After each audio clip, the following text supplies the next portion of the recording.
Good afternoon. I'm Lawrence Sawson, Dean of Osgoode Hall Law School, and I think I know at least some of you and look forward to meeting the rest.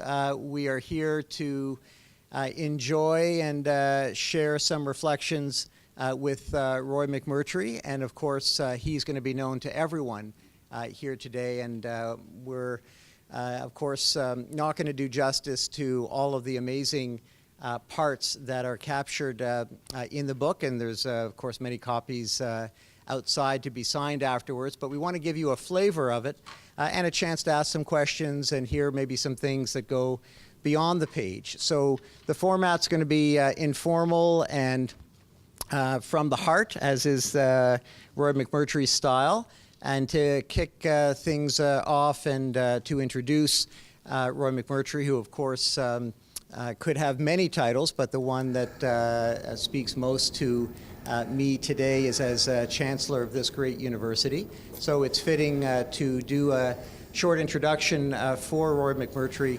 I'd like to call on our president, Mamdouh Choukri, who is providing great leadership and passion and works, I think, very much in keeping with Roy's spirit. So please join me in welcoming President Choukri.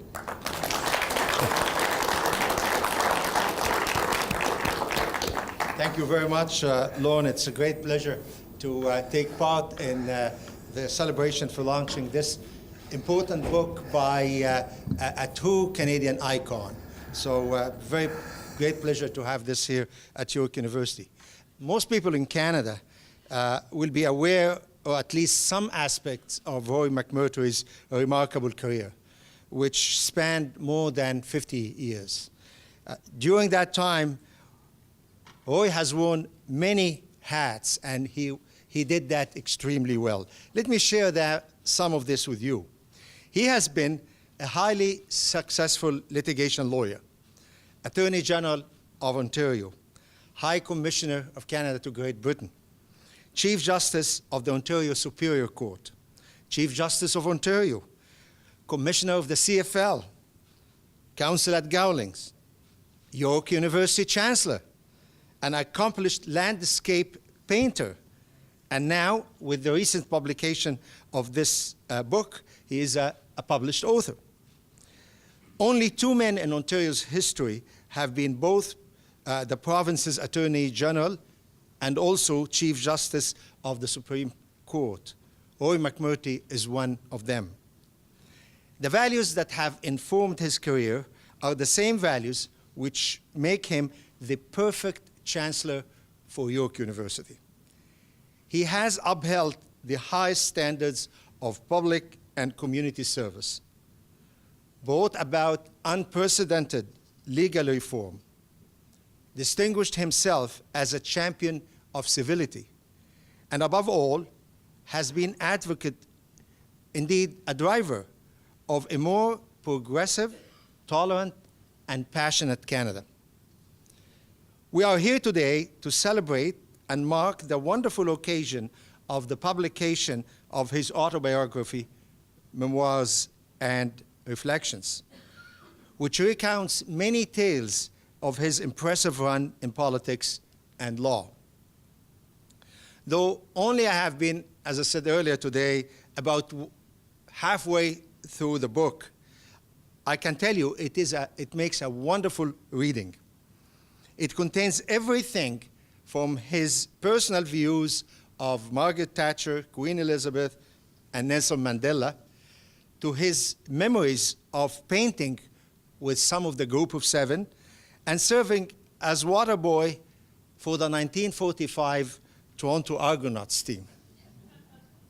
Besides his political, diplomatic, and legal career, Roy has taught football and adult literacy, worked in construction, and written weekly column for the Toronto Sun.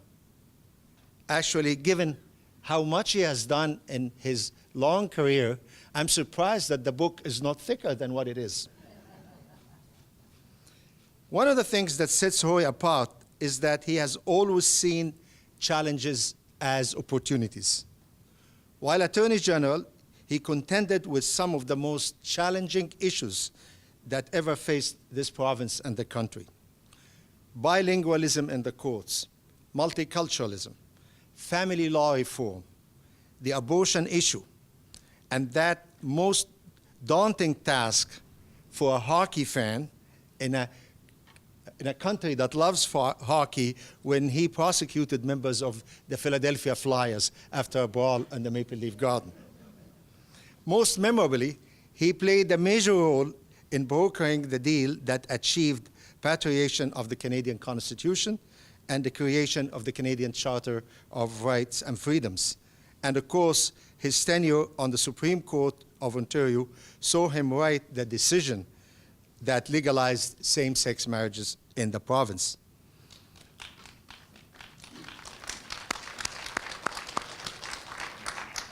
Knowing for being a consensus builder with a quiet, unassuming style, Roy's leadership and vision have made a huge impact on this city, on the province, and indeed on the country.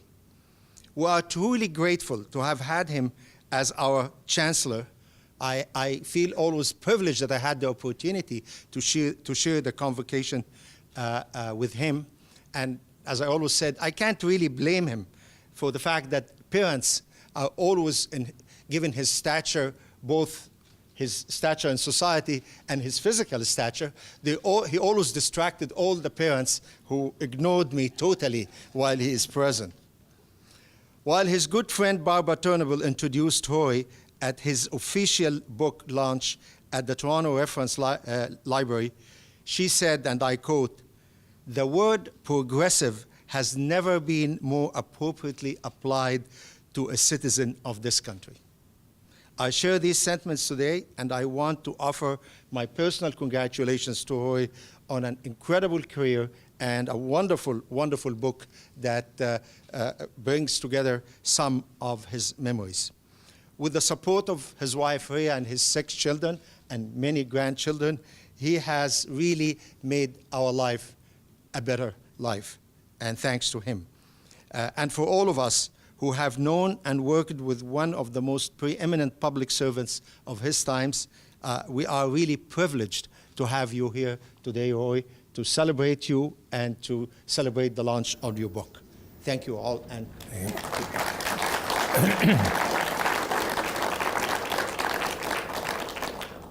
well, my dear friend Mamdouh, President Sukri, thank you so very much for your wonderfully generous introduction. And certainly a highlight of my life has been the privilege of being able to serve with you as the Chancellor of York during these past 6 years. And I think as my own legal career may be winding down, my wife has insisted that it should, but we'll see. Because she does remind me at the same time that our wedding vows did not include lunch. But it has, and for this period of my life, to be working with York and part of the York family, to me it's rather very serendipitous that this would coincide more or less with the end of my professional life. And of course, my professional life started as a student at Osgoode Hall Law School way back in 1954. And of course, delighted to have as well my good friend Lauren Saucin here this afternoon, and who has become also a very good friend over the years. And Lauren, I don't know if I ever thanked you personally. When you became dean, I think your first Christmas card had a photograph of the 1956 or thereabouts Osgoode Hall hockey team, which actually won an intercollegiate championship of the world, at that time, intercollegiate championship in Ontario. And when I'm feeling a little old and crusty, I like to get out that old photograph and say, you were young once. And it was a very nice way to get to get started. Uh, and I think when the president talked about the thickness of the book, given the fact that I've had a relatively long life and a lot of interesting challenges, I remember a couple of my friends saying to me, "Well, I'm glad you're not selling it by the pound." But in any event, it has been a great adventure, and Julie, as the chair of the board, I'm certainly flattered with your presence, as I am with everybody else here, and the retiring General Counsel, Harriet Lewis. And this is, to me, a very special family gathering. Now, I know there are some law students here, and you have every reason to believe that as I approach my 56th anniversary of my call to the Bar of Ontario, that I have become somewhat of an antique of the legal profession. But it has been a great adventure for me, and I'm the first one to say it, almost more good luck than good management. Certainly my law degree provided me with a large number of interesting opportunities for public service, and I know there are many people that I know personally in this room know of their commitment to public service, and while not always practical, and particularly with young people having student loans and whatnot to pay off, but on the other hand, it has provided me with a degree of fulfillment that I don't think could have been obtained anywhere else. And I think my first valuable experience was working as a labor teacher with Frontier College, working 6 days a week, 10 days a week at hard labor, then teaching new Canadians English at night, and that was back in the early 50s. But it certainly impressed on me in a very special way how important it is to have an opportunity to serve. Now, but the book actually goes back a little bit before my own birth date, as far back as that is, and I write for about 18 pages or so on the family history, and friends of mine who have often described me as a red Tory, sort of say, well, where'd that come from? Well, I as you will read if you have an opportunity of reading the book, that I had a great-grandfather who was quite a close friend of the old rebel William Lyon Mackenzie, and the name of Charles Waters, and then his great granddaughter married my paternal grandfather, who became a great supporter of Sir John A. Macdonald because he had just got into the furniture business after working as a young logger for many years. So it's kind of interesting to see how these various influences sort of intertwine. I can't say that I had really properly prepared for a political career or in elective politics, and having my wife and I celebrating our 10th anniversary with 6 children. But as things worked out, I met some rather interesting people in politics, the late Dalton Camp and Robert Stanfield, and who impressed me by their commitment to the public interest.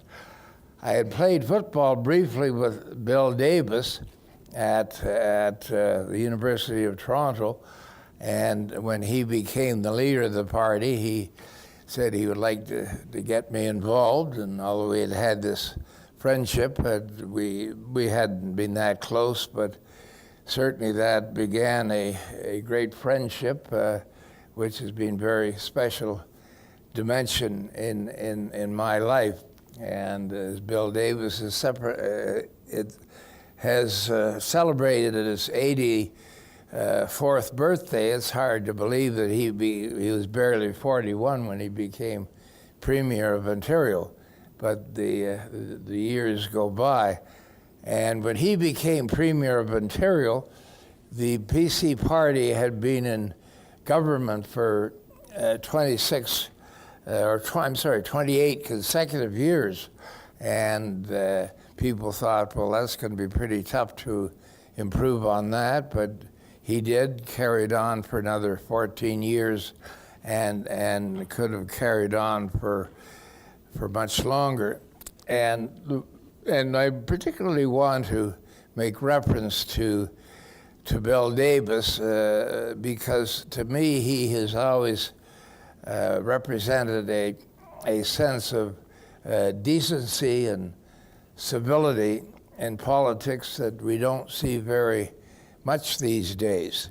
And a lot of people who, if they reflect on his career at all, will remember that 5.5 of his 14 years as Premier were spent in minority government, but it operated so smoothly that people were barely aware. And I often bump into my colleagues from the legislature of those days and from the different political parties, and they invariably refer to the Davis years as the golden years of Ontario politics. And I think this civility and decency is something that a lot of us should be trying to bring back to the political scene, federally, provincially, and perhaps municipally. Whether that is a practical suggestion, I'll leave other people to comment. But we had a great. I was privileged to serve as Attorney General for 10 years, and it was a very exciting time of law reform, particularly family law reform and children's law reform, and a very wide range of reform legislation that my reform, my policy, reform policy people bound into a book, which I proudly demonstrate in my display in my office. But clearly the most difficult challenge during those years was to try and end the logjam or roadblock which had existed for more than 50 years in patriating our Constitution. And I found it was mostly newer Canadians who were shocked to learn that although Canada theoretically became a country in 1867, we were really not a whole lot more than a glorified colony, and we had no control over our international affairs. And as a result, the British North America Act created Canada in 1867, provided no process to make this legislation Canadian or to patriate it, or did it even carry or have an amending formula, because it was sort of assumed that it could only be amended with Britain's permission, and that's how it existed for some time. Britain formally recognized that it had no legislative right whatsoever to interfere legislatively in Canadian affairs, and this was formally recognized in 1931, but it took us until 1982 to have a constitution that was actually an act of the Canadian legislature. They were fascinating times because the personalities, for the most part, were kind of large and aggressive, and I hope you'll have a chance to read the book about just what efforts went into try to bring everyone together. There was some very important unsettled legal questions, such as whether the federal government needed the consent of the provincial governments, of any of the provincial governments, to patriate the Constitution. And Mr. Trudeau took the position after many frustrating months of negotiation that the federal government could do it unilaterally, and he proceeded to do that in the fall of 1980, and there were challenges in 3 of the provincial courts, and the case went to the Supreme Court of Canada. I had the privilege of arguing on behalf of Ontario, and the Supreme Court of Canada actually came up with a very interesting and important political solution. It said, no, there is a constitutional convention which says that the federal government requires the consent of some of the provinces, or the substantial consent of the province, I should say, without saying what substantial meant. Mr. Trudeau was furious because there was really hardly a legal constitutional expert in Canada that agreed with that, but a decision on the convention authored largely by Brian Dixon sort of carried the day and forced us to get back to the bargaining table, which we did in November of 1981, and the Gang of 8 that were arrayed against 8 provinces against the federal government, Ontario and New Brunswick, were pretty formidable and united group until René Lévesque foolishly started to ruminate about the possibility of two referendums federally to determine the issue, and in other words, to forget about the governments. Well, again, without going into details now, that actually provided the breakup of the logjam and was certainly anything but the night of long knives, as our friends in Quebec often like to describe. And when I mention René Lévesque, I don't mean to do so in a disparaging fashion, because he was in my view, one of the most decent people that I met in politics over many years. I mean, he turned his back on the violence and threats of violence of the FLQ and committed themselves very strongly to a democratic process, and which was, in fact, what happened. So I think we owe a lot more to René Lévesque than many people in most of the country will want to admit. But in any event, I was persuaded to run for the leadership of the Conservative Party when Bill Davis stepped down. I don't think it was, and I was persuaded to do it, and I did it. It was good fun. It wasn't a smart idea. And so I like to think of people who go into politics. I mean, winning and losing can both be fun. My political career was bookended by 2 defeats. I lost a by-election in 1973 to Margaret Campbell, won 3 general elections, and then, as it turned out, fortunately lost the leadership, because really after all these years it was clearly come time for a change. So Brian Mulroney appointed me as the High Commissioner to London a few days after the convention, and one of my late lawyer friends at a dinner for me came up with the interesting definition of what a high commissioner had become. He said, now that Roy McMurtry has become Canada's high commissioner, you know there's a new definition as to what a high commissioner is, and that is a person who is denied employment who's denied a job by his political colleagues, but who is given employment by the Prime Minister on the condition that he leave the country.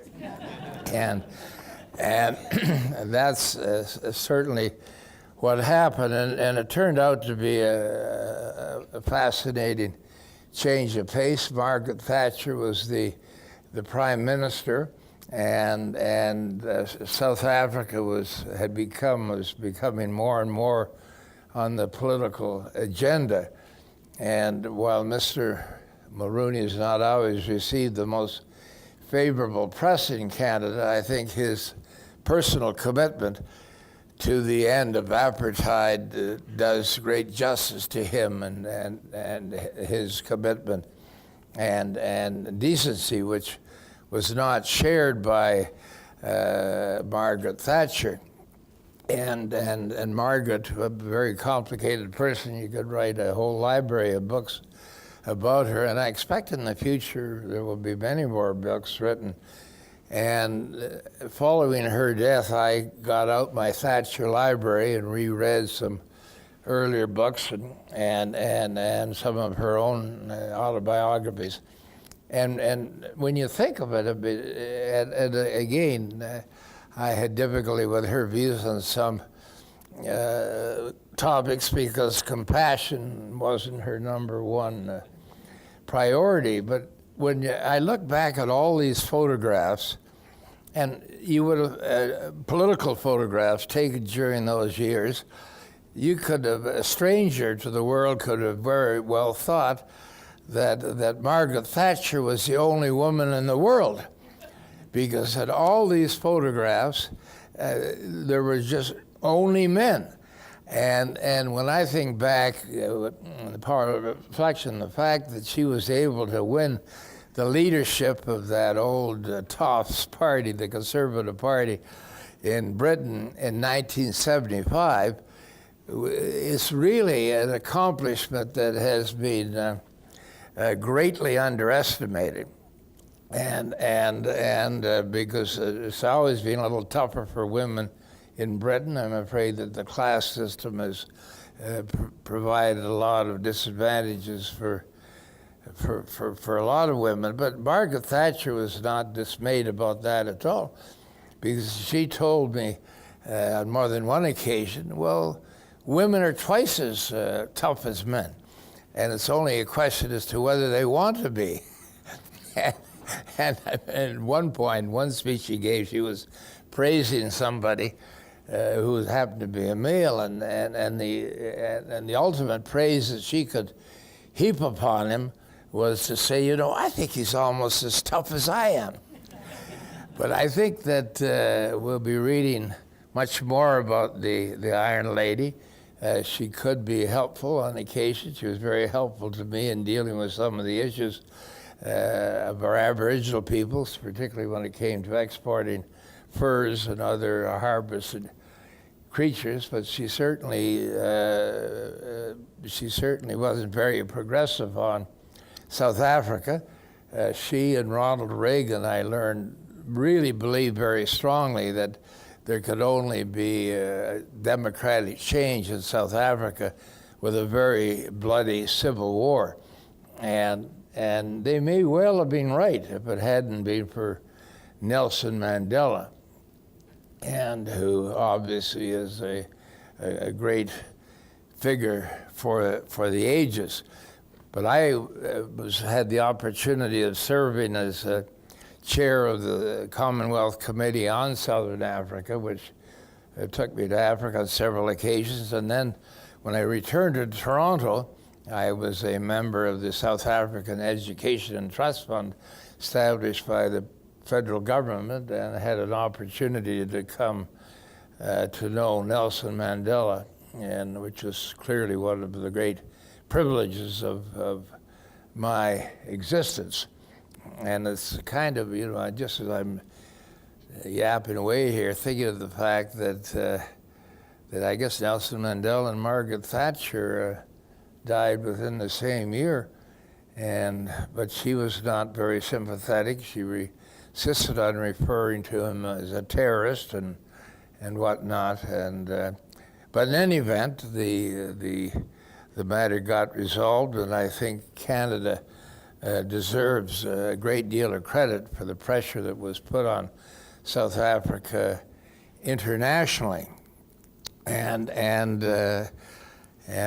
so it was a great honor for me to be able to spend some time with Nelson Mandela in Toronto just 4 months after he had been released from prison in June of 1990. And while things haven't worked out all that well in South Africa, the Indian apartheid was clearly a major historical event, not only for South Africa, but for the world. I returned to Toronto and practiced with my late brother Bill in 2.5 years, and was persuaded to become chairman of the Canadian Football League, so it provided pretty interesting 2.5 years, 7-day weeks, looking after a struggling football league and keeping my brother and his partners happy. But they were great years. I became a judge in the spring of 1991 and was privileged to serve as the Chief Justice of the courts for 16 years. And I've been going on for some time, and I'd just like to finish with one thought, and that is and particularly with so many distinguished lawyers in the audience, that the issue that worries me most deeply of all when it comes to the administration of justice in Ontario is the access to justice issue, the lack of access. And study after study, I remember the first speech I gave as Attorney General in 1975, I said that the problem that would be facing the legal profession in the years ahead, the greatest problem would be access to justice. And there are more and more people who simply don't have proper legal representation. I hear from many of my judge friends how many self-represented litigants there are in court, particularly in family law. And at some point, this is going to be, I think our democracy will pay a price. I'm delighted that I've had the privilege of working with Lawrence Sauson in recent years and know of his commitment to the access to justice issue, to pro bono law Ontario and other initiatives that will persuade the profession, particularly the young people in the profession, that there could be that there could be great service rendered to the community by providing people with the necessary legal tools. It's something that we take too much for granted, because I think most people don't think they'll ever be in a courtroom, so they think it's somebody else's problem. But if I had one message to leave to the law schools of Ontario, and indeed of Canada, would be this is an issue for the ages. It's not going to be solved easily. It's going to be very difficult, but it really does require a significant professional commitment as the legal profession hopefully decides that it really is more of a helping profession than a business. But again, one could argue about that for many hours. But again, I hope we have some time for some questions and answers. I'd like to thank you all for coming and to say that the presence of everyone here does me a great honor, and again is this is again a very special celebratory occasion for me as my time as your Chancellor winds down. Thank you very much.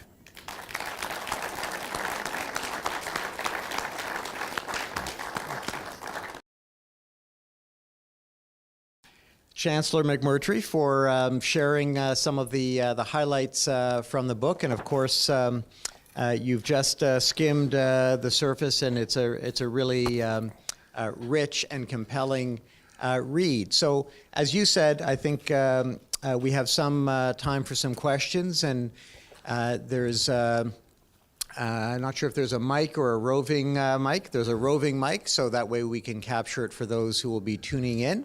And your last comments led me to reflect on some other conversations we've had over the years and some things that didn't make it into the book. So I may ask you about that in a moment. But first, is there anyone who'd like to kick off the questions? You've got him in the hot seat, and he always will leave no question unanswered. So. Yes, and please introduce yourself as well, just so we all know who you are. Hello, I'm a former York employee, but I would, in this circumstance, I would call myself an old Eglinton riding man. Yeah. Somebody who worked on your... Very important person in my life. Exactly. I remember the Margaret Campbell campaign. We loaned ourselves down to St. George to no avail, but then a superb success in Eglinton for all those years, and then, of course, you get really cajoled into running for the leadership in 84, 85. I guess the two quick questions on that basis are, if you had done as your cabinet minister pals did and started your campaign running beforehand, I think you would agree you wouldn't have finished fourth on that first ballot. You would have finished somewhere up the line and possibly first. That all being said, if by some way that had happened and you had won, you said in your remarks just recently it was time, in reference perhaps to 42 years of Toryism, red Toryism though it may be, in Ontario. Do you think you would have won a majority in the 85 campaign? And secondarily, would that have been a good thing? Great question. Well, thank you. I think it would be presumptuous for me to speculate as to whether I would have won a majority. I must admit that, without sounding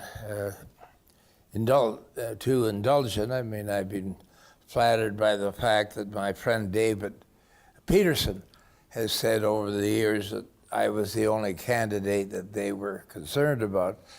But I really believe that it was the right thing. And you can get talked into these. I mean, I have no regrets.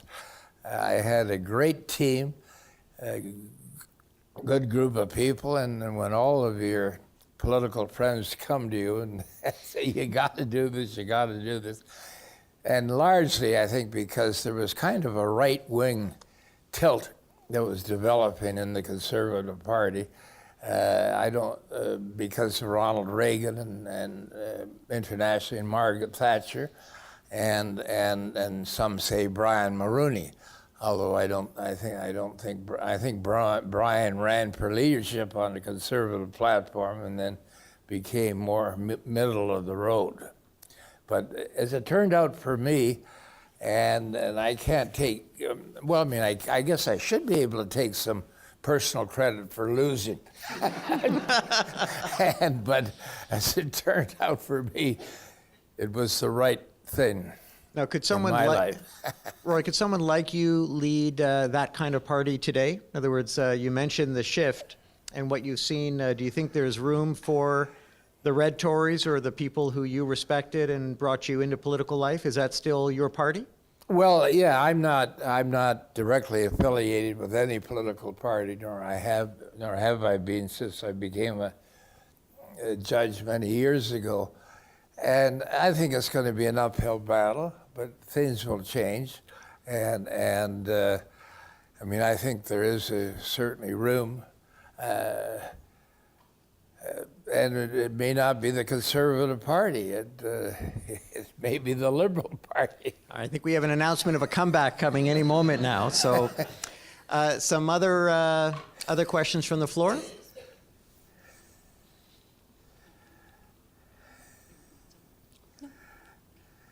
You got the mic? Great. Thank you very much, Roy. That was very enlightening and a nice walk through memory lane as well. Thank you.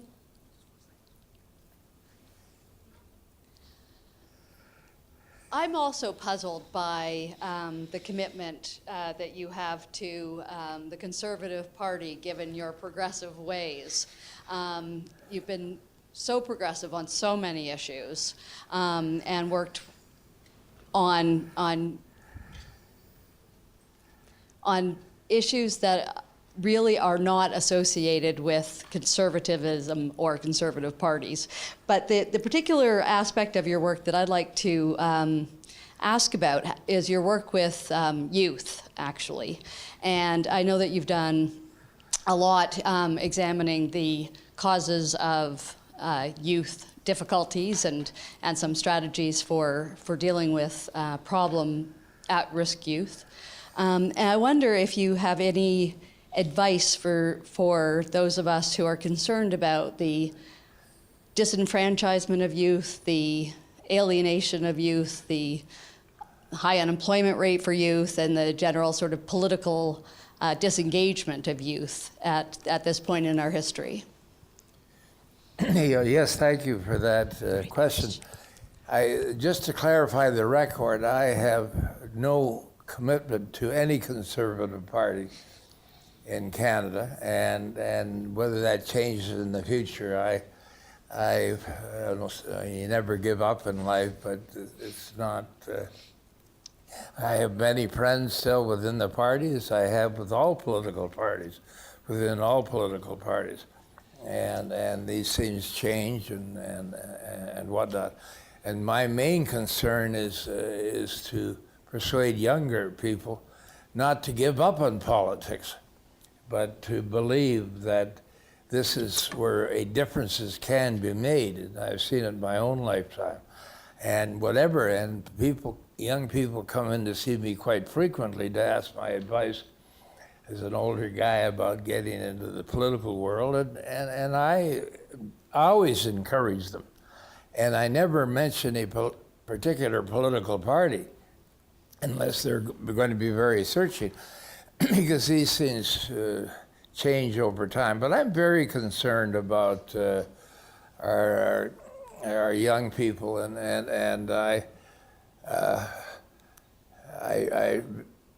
of course we were asked by Premier McGuinty, Alvin Curley, and myself to do the reports on the roots of youth violence in Ontario.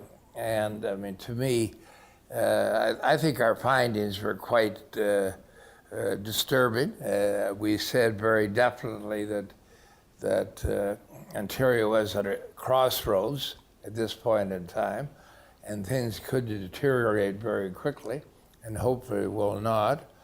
And a good friend of mine who's here today, Ryan Teschner, graduate of the law school here, and he and I worked on the mayor's committee when I was still Chief Justice to deal with youth issues in Toronto. But unfortunately, I'm disappointed with the federal government, because at a time with declining crime rates, particularly amongst young people, which are fairly consistent throughout the Western world, they're wanting to build more jails and invoke harsher sentences. At a time, and even our most right-wing Tea Party people in the U.S. Have come to the conclusion, for the most part at least, that they went overboard, that they've got to reduce the jail populations. And the fact that we were beyond this kick, and I think it's a cheap political stunt myself, and when people say that, well, where are the statistics that indicate your concerns, Mr. Federal Government? The answer invariably is, well, we don't believe in statistics. Well, we have a government federally doesn't believe in anything that has any academic or scientific basis, it would appear. but I better not get started on that. And I mean, young people do need help. I gave some remarks the other day on something I'd heard on the CBC, and it has to do with not just young people, but bad people, and who are clearly bad, who have committed murders and whatnot. And the CBC had a very interesting interview with this guy, and his name will come back to me in a moment, it doesn't matter, and who heads up a group in Texas who specialize on clemency appeals for people who have been sentenced to be executed. And in Texas, of course, it's a pretty rough road, and they love executing people in Texas. And so their rate of success not great. But the thing that he spoke about, and I guess why the CBC sought him out, was that he said it was remarkable, these people that he would contact personally, and for the most part the news was bad, and they had lost their final appeal for clemency to the courts or to the governor or whatever, and the person literally was going to be executed within 24 hours.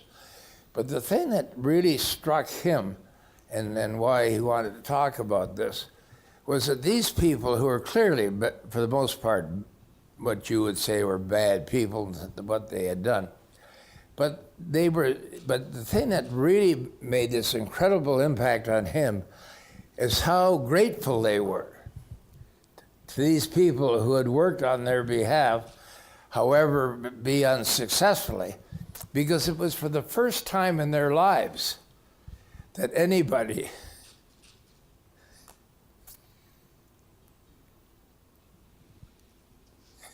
the first time in their lives that anybody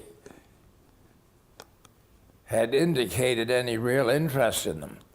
And one thing I mean, I see this all the time, and working with young people and during our report, and the provincial government named a youth facility, correctional facility, after me out in Brampton, the Roy McMurtry Youth Center. And I used to kid, when this happened a few years ago, I used to say to people, you know, my friend Bill Davis and Lincoln Alexander, they get schools and university campuses named after them, and they name a jail after me. But meeting with these young people, I mean, it never ceases to never cease to be impressed with the fact that if somebody has shown a little more interest in them as they grew up, their lives could have been very different. And while it's frustrating, but it's something that we should, and it's hard to, and what is unfortunately for government, it's very difficult for government to measure the success rates. I mean, they can tell you how many people are in jail any given year in hospital, but they can't measure the success of prevention. And I mean, I think when I look at the lives of so many of these young people in recent years, quite a few recent years, it's, I mean, I'm sometimes amazed by the fact that we don't have serious crime rates, or serious crime, I mean, more serious. And the only, I mean, I rather like the new premier in Ontario, but the trouble is the only time that they pay any attention to these issues is to when there's a major shooting. Like a couple of years ago out in Scarborough, where everybody was partying, a couple of people were murdered, and many people shot. And then we, Alvin Curling, delivered our report in November of '87. And so after all of this, the provincial government simply says, well, you know, it's all there. I mean, our strategy is all in the youth violence report. There's the blueprint. And they say that, and I don't want to be unkind to anyone in particular, but they say that in one hand or one breath and then continue to ignore it on the other. And unfortunately, it's been my experience in all these years as a lawyer that most people have a pretty bloody-minded attitude when it comes to crime, and particularly violent crime. And one can certainly understand that. And the human tendency to look for revenge and whatnot is certainly very much a part of the human predicament. But I spent a number of years with the late Arthur Maloney working for the abolition of the death penalty in Canada, and I mentioned my friend Arthur Maloney, my mentor, is a subject of one of the chapters here, and it was really an interesting learning experience. But I mean, I think the positive conclusion is that we haven't executed anybody in Canada since 1961, which compared with the rest of the world. Well, I think, we're another success story, and it doesn't bear your name, but it wouldn't have happened without you, is the Ontario Justice Education Network. And this brings youth at risk together with lawyers and judges, and spawn the Laws program, and Osgood participates in both. And if you believe it, these things change one person at a time, to see the connection that students and lawyers are making with high school students in this neck of the woods and throughout the city and throughout the province, you really can see a culture change at work, and the kind of ripple effects from that. So it doesn't change the systemic concerns or the policies that haven't been implemented, but it does mean that things can change, and there is good documented evidence then of those kids finishing school in greater numbers, going on to college or university in greater numbers, and having a more positive outlook on their own role in the justice system. So that's just a plug for page 494, where that's discussed. And well, Lauren, and again, I repeat, it's been a great privilege working with you. So a couple of last questions. We've got two over here, and we'll see if where we are in time after that. Good evening, ladies and gentlemen. Mr. Chancellor, I just want to let you, my name is McMurtry Providence, and I'm here particularly to pay some tribute to you. Now, when I came from Montreal approximately 35 years ago to Toronto, I could remember hearing about you, but the places I've seen you and the people with whom you're associated with, well, I never thought for a moment that you were a conservative. Well, and this might... Maybe I didn't either. And if you were maybe with a small c. But I just wanted to, just going to reminisce briefly, and I'm going to get to the point. I remember seeing you on a number of occasions at the Underground Railroad restaurant. And you were a friend of some of the people who had owned that restaurant. And then you were also with the chap who ran the Contrast newspaper. And then you were always part of the ethnic community. And you had, so there was an image of you as, one would say, a man of the people, you know. And I've always admired you in a distance. York University is my alma mater. I couldn't get into University of Toronto. So the only place that took me in was York University. So I'm always very grateful to York University for taking me in. I am, for the past 15, 16 years, I've been in the Czech Republic. I was there for 10 years. I'm sorry, for the last 15, 16 years? Yes, I've been in the Czech Republic. Well, I've split it. I'll say the last 8 years I've been in England. I came out of Cambridge University, and I was lecturing in London International College, and I also lectured at Whitechapel. And the reason why I'm going back is because it seems when you did Roots of Violence, apparently you were in England. I was in England at the time. You were there. And I'm going to get to the point. Since I've been back, I was at Guelph, and because I've been involved in youth programs for an extended period of time, I was really impressed when I personally A lady at Guelph University, professor, gave me The Roots of Crime, Violence and Youth Violence to read. And I was very impressed with the research that was done. I found it very credible, insightful. I found that it was sensitive, and that there's some emancipatory concepts that are running through that. And the areas in which the paper touched on were not the sort of areas that you find that the general run-of-the-mill research paper got into. And so I never thought I'd ever get to see you. I did try a few times, but to get to see was pretty tough. And I tried several times in the past, and one of the employees said to me that you were going to be launched here today, and I came primarily to let you know how proud I am of you and how much I appreciate your presence in the Black and ethnic community over the years.